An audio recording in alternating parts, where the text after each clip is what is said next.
സങ്കീർത്തനങ്ങളുടെ പുസ്തകത്തിൽ നിന്നുള്ള വായന. അധ്യായം 149. വിജയഗീതം.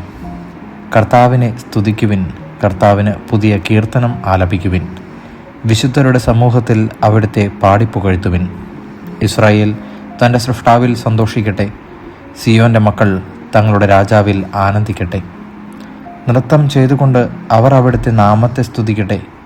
തപ്പുകൊട്ടിയും കിന്നരം മിട്ടിയും അവർ അവിടുത്തെ സ്തുതിക്കട്ടെ.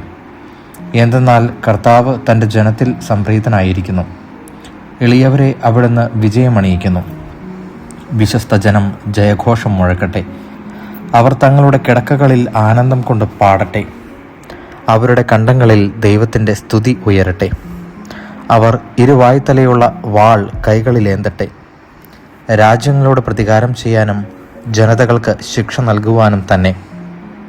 അവരുടെ രാജാക്കന്മാരെ ചങ്ങലകൾ കൊണ്ടും പ്രഭുക്കന്മാരെ ഇരുമ്പ് വിലങ്ങുകൾ കൊണ്ടും ബന്ധിക്കട്ടെ. എഴുതപ്പെട്ടിരിക്കുന്ന വിധി അവരുടെ മേൽ നടത്തട്ടെ. അവിടുത്തെ വിശ്വസ്തർക്ക് ഇത് മഹത്വമാണ്.